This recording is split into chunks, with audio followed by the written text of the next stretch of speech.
கர்த்தருடைய நாமத்துக்கு மகிமையுண்டதாக. இந்த காலவெளியில் நம்முடைய தியானத்திற்காக எடுத்துக்கொள்ளப்பட்டிருக்கிற வேத பகுதி மத்தேயு எழுதின சுவிசேஷம் 6ஆம் அதிகாரம் 25 நாம் திருப்பி வைத்துக் கொள்வோம்.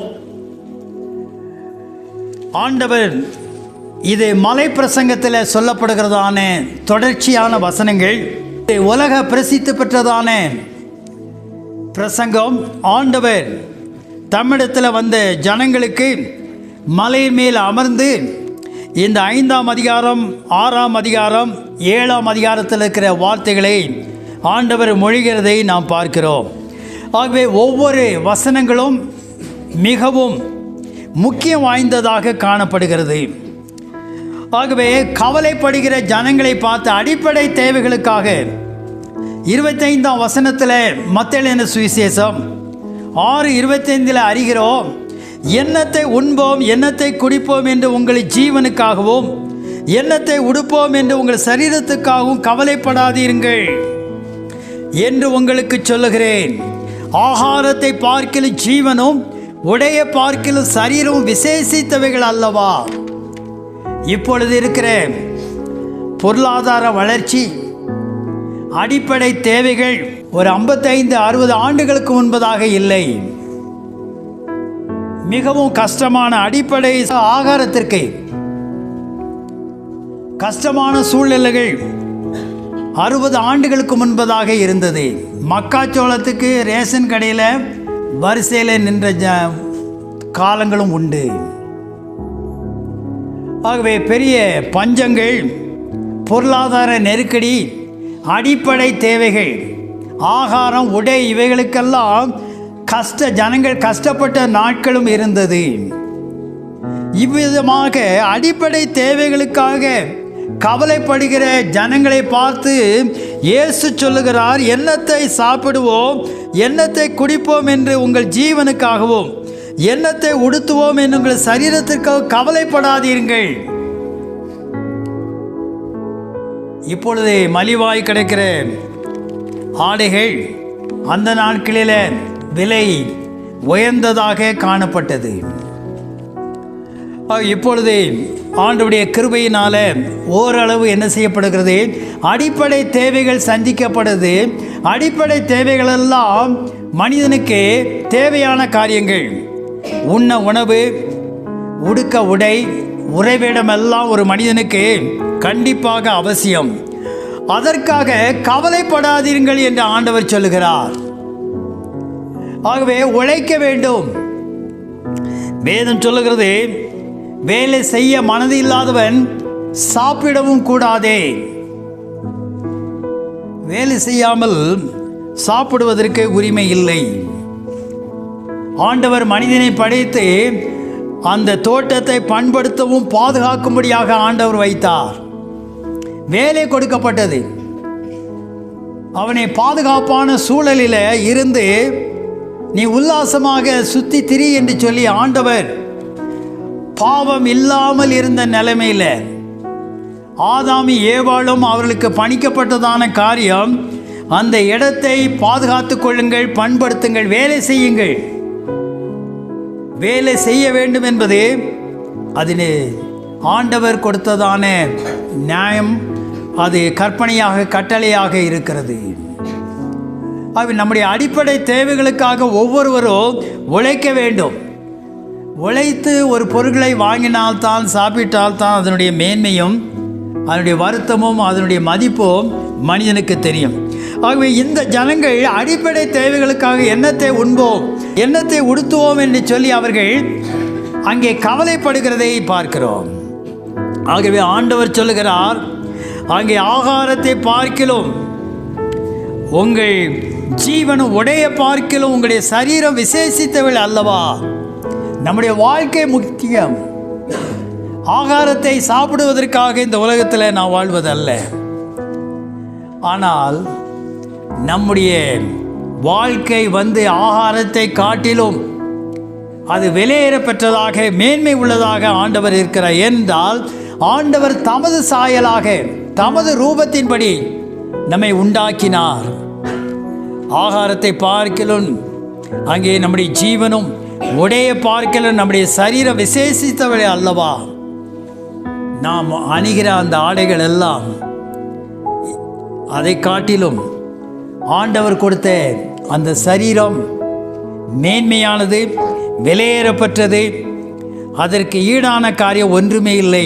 அப்படிப்பட்டதான சரீரத்தை நாம் எல்லா விதமான ஒழுக்க நெறியோடு நாம் அதை பாதுகாத்து கொள்ள வேண்டும். ஆகவே தான் ஆண்டவர் சொல்லுகிற 26ஆம் வசனத்தை வாசியுங்கள். கவலைப்படுகளை பார்த்து ஆண்டவர் சொல்லுகிறார். 26.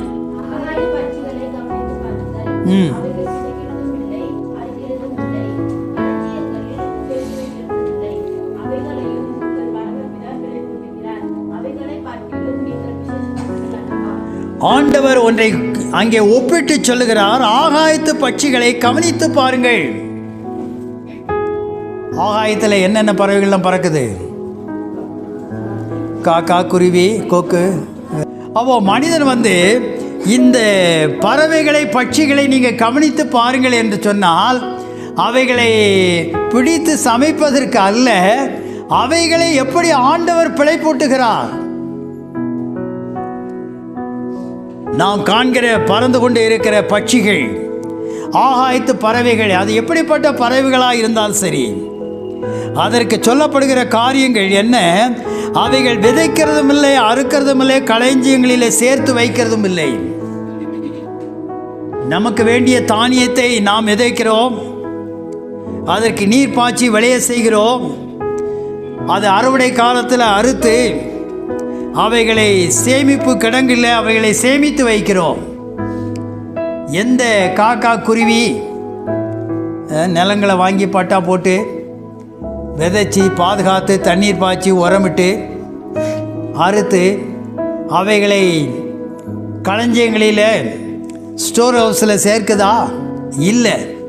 நமக்கு வேண்டிய தானியங்கள் கோதுமை, நெல், எந்த தானியங்களாக இருந்தாலும் நாம் விதைக்கிறோம், பயிர் செய்கிறோம், நீர் பாய்ச்சுகிறோம், உரமிடுகிறோம், பாதுகாக்கிறோம். அவைகளை அறுவடையின் காலத்தில் அறுத்து அவைகளை சேமித்து வைத்து அவைகளை பயன்படுத்துகிறோம் உணவுக்காக. ஆனால் இந்த காரியங்களில், அடிப்படை செய்ய வேண்டிய காரியங்களில் நாம் காண்கிற பறக்கிற எந்த பறவைகளும் தன்னுடைய ஆகாரத்திற்காக சேர்த்து வைக்கிறதில்லை. ஆண்டவர் சொல்கிறார், அவைகளையும் உங்கள் பரமபிதா பிழைப்பூட்டுகிறார். எதை நம்பி இருக்கிறது? வயக்காடை வாங்கணும், பட்டா போடணும், அதுக்கு பத்திரம் பதிவு செய்யணும்னு என்று கவலையா? இல்லை. இயற்கையிலே வாழும்படியாக மனிதன் விதைக்கிற விதைகளில், அறுக்கிற அறுவடையில், கீழே சிந்துகிற தானியங்களில், மரங்களிலே இருக்கிற கனிகளில், அவைகளெல்லாம் பிழைப்பூட்டும்படியாக ஆண்டவர் அந்த காரியத்தை வைத்திருக்கிறார். இப்போ கொடைக்கானல் பகுதியில் பார்க்குறோம், ப்ளம்ஸு, பேரிக்காய் ஒன்றும் கிடையாது. சில ஆண்டுகளாக, ஒரு 4-5 ஆண்டுகளாக எதுவுமே கிடையாது. சீதோஷ்ண மாறி போகிறது. 1-2 காய்ச்சாலும் அதை எது பிடிக்கிட்டு போயிடுது? பறவைகள், அணில்கள் எல்லாத்தையும் கொத்திட்டு போயிடுது. நமக்கு ஒன்றுமே மிஞ்சலை. அப்போ அவைகள் எல்லாம் ஆண்டவர் என்ன செய்கிறார்? உங்கள் பரமபிதா அவைகளை பிழைப்பூட்டுகிறார். அவைகளை பார்க்கல நீங்கள் விசேஷித்தவர்கள் அல்லவா? நம்முடைய செய்தி என்னவென்றால், நாம் காண்கிற பறவைகள், அவைகளை பார்க்கலும் நீங்கள் விசேஷித்தவர்கள் அல்லவா?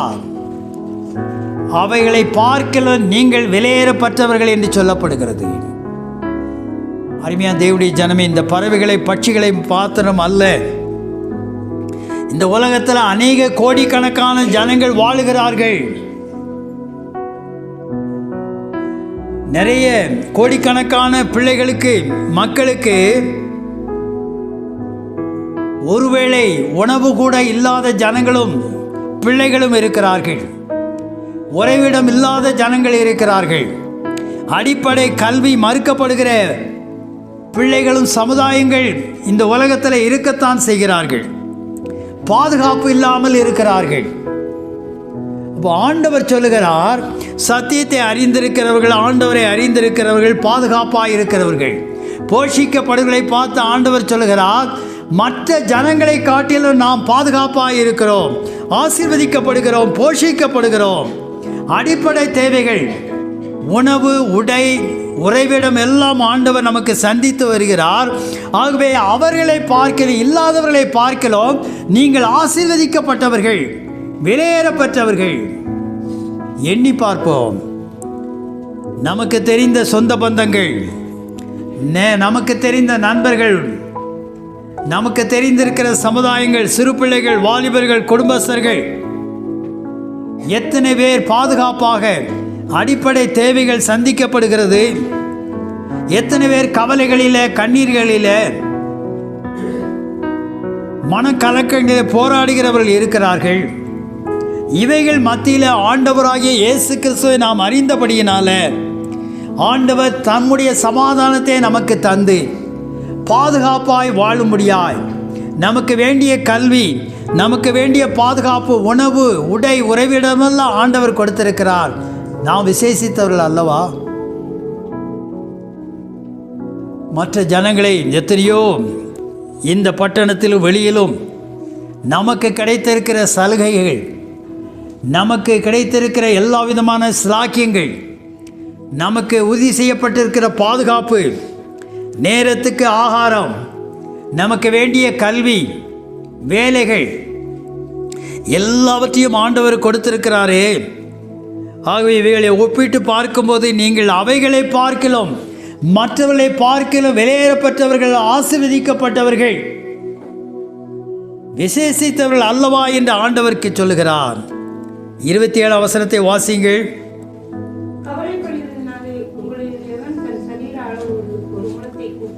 கவலைப்படுகிறதுனாலே உங்களில் எவன் தன் சரீர அளவோடு ஒரு முழத்தை கூட்டுவான்?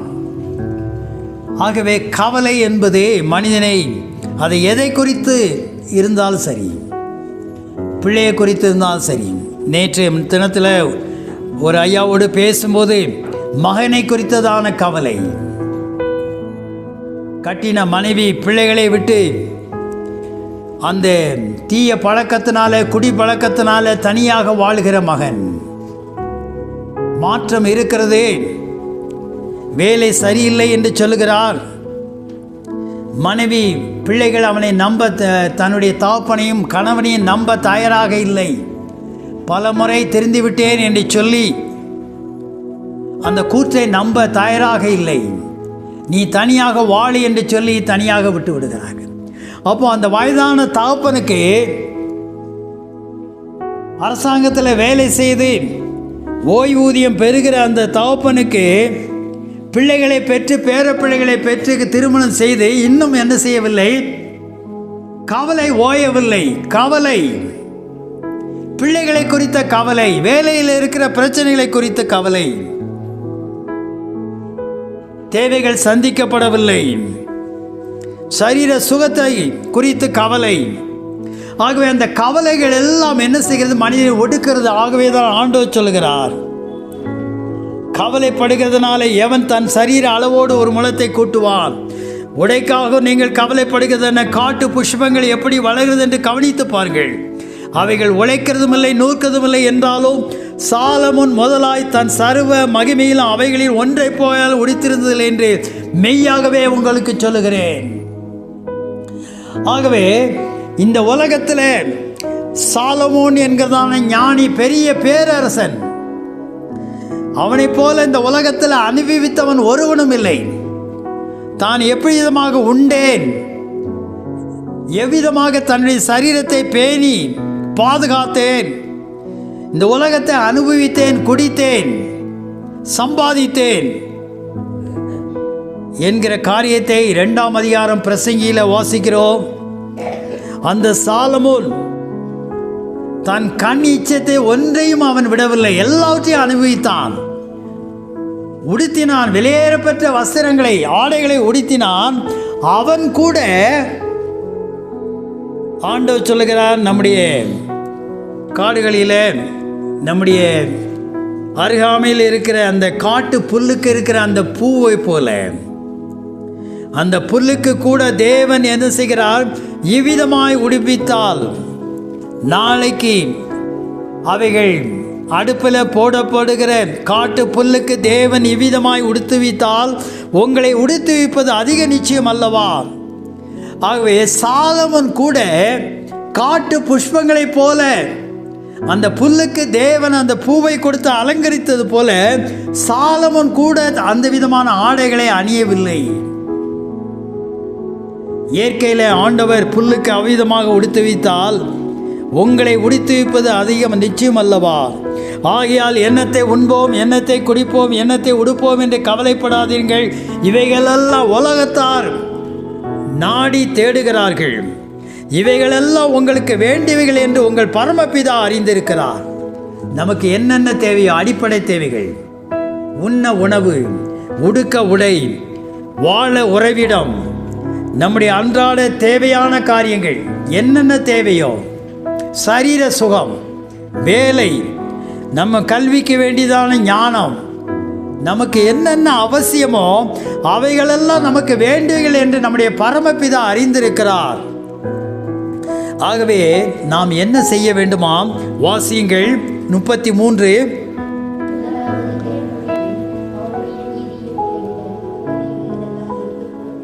ஆண்டவர் சொல்லுகிறார், முதலாவது ஆண்டவரையும் அவருடைய ராஜ்யத்தையும் நீதியும் தேடுங்கள். அப்போ ஆண்டவருடைய ராஜ்யத்தையும் அவருடைய நீதியை நாம் தேடும் போது இவைகளெல்லாம் உங்களுக்கு கொடுக்கப்படும். நம்ம அதை தேடாதபடிக்கு இந்த உலகத்தின் ஐஸ்வர்யத்தையும் சம்பத்தையும் பெறும்படியாக அடிப்படை தேவைகளுக்காக போராடி அவைகளை நாடும்படியாக குறுக்கு வழியிலே போகாதபடிக்கு நாம் ஆண்டவரையும் அவருடைய நீதியும் ராஜ்யத்தையும் நம்முடைய வாழ்க்கையில முதலாவது தேடும்போது இவைகளெல்லாம் உங்களுக்கு கூட இலவசமாய் கொடுக்கப்படும். எப்பொழுது நம்முடைய வாழ்க்கையில் தேட வேண்டியதான காரியம் ஆண்டுடைய ராஜ்யத்தையும் அவருடைய நீதியும் தேட வேண்டும். ஆண்டவரை நாம் பின்பற்றும் போது நம்முடைய தேவைகளெல்லாம் சந்திக்கப்படும். ஆகவே கவலைப்படாதீர்கள் என்று ஆண்டவர் சொல்லுகிறார். கவலைப்படுகிறதுனால நம்முடைய சரீர சுகங்கள் கெட்டு போகிறது. நாளைக்காக கவலைப்படாதீர்கள். நாளை தன்னுடையவர்களுக்காக கவலைப்படும். அந்தந்த நாளுக்கு அதன் பாடுகள் போதும். அந்தந்த நாளில் அதனுடைய காரியங்கள் தானாக சுகமாய் நடைபெறும். அருமையா தேவனுடைய ஜனமே, ஆண்டவர் நோக்கி பார்க்க சொல்கிறதான காரியம் ஆகாயத்து பட்சிகள், பறவைகள், காட்டில் இருக்கிற புல்லுகளை கவனித்து பாருங்கள். உங்கள் பரமபிதா அவைகளையும் பிழைப்பூட்டுகிறார். அவைகளை பார்க்கிலும் நீங்கள் விசேஷித்தவர்கள் அல்லவா? நீங்களும் நானும் தேவனுடைய பார்வையிலே விசேஷித்தவர்களாய் காணப்படுகிறோம். ஏனென்றால் நாம் ஆண்டுடைய ராஜ்யத்தை அவருடைய நீதியை தேடுகிறபடியினால ஆகாயத்து பட்சிகளை போஷிக்கிற ஆண்டவர் நம்மை போஷிக்கிறார். புல்லுக்கு அந்த புஷ்பத்தினாலே உடுத்தி வைக்கிற தேவன் நம்மையும் உடுத்தி வைக்கிறார், நம்மையும் பாதுகாத்து கொள்ளுகிறார். ஆகவே கவலைப்பட வேண்டிய அவசியமில்லை. நம்முடைய வாழ்க்கையை ஆண்டவருடைய கரத்தில் ஒப்பு கொடுப்போம். அவருடைய ராஜ்யத்தையும் நீதியும் தேடுவோம். இவைகளெல்லாம் நமக்கு வேண்டியவைகள் என்று நம்முடைய பரமபிதா அறிந்திருக்கிறார். இவைகளெல்லாம் நமக்கு கொடுக்கப்படும். ஆகவே கவலைப்பட வேண்டிய அவசியமில்லை. கர்த்தர் நம்மோடு கூட இருக்கிறார். அவருடைய கரத்தில் நம்முடைய வாழ்க்கையை அர்ப்பணிப்போம். இன்றும் என்றும் நடத்த அவர் வல்லவராயிருக்கிறார். தலைகளை தாழ்த்தி நாம் ஜெபிப்போம். மகா இரக்கமும் கிருபை நிறைந்த எங்கள் அன்பின் ஆண்டவரே, ஆகாயத்து பறவைகளை கவனித்து பாருங்கள். அவைகளையும் உங்களுடைய பரமபிதா பிழைப்பூட்டுகிறார். காட்டு புஷ்பங்களை நோக்கி பாருங்கள் என்று சொன்னார். தேவன் அவைகளையும் உடுத்து வைக்கிறார் என்பதை பார்க்கிறோம். முதலாவது தேவனுடைய ராஜ்யத்தை நீதியை தேடுங்கள், அப்பொழுது இவைகளெல்லாம் உங்களுக்கு கூட கொடுக்கப்படும் என்று சொன்ன தேவனே, நாங்கள் உம்மையும் உம்முடைய ராஜ்யத்தின் தேடும்படியான கிருபை தாரும். கவலைகள் நீங்கி போவதாக நீ நேர்த்தியாய் நடத்துகிறீர். இயேசு கிறிஸ்து மூலம் செபிக்கிறோம் நல்ல பிதாவே, ஆமேன். ஆண்டவராகிய இயேசு கிறிஸ்துவின் அன்பை பரப்ப லைக், ஷேர், சப்ஸ்கிரைப் பண்ணுங்கள்.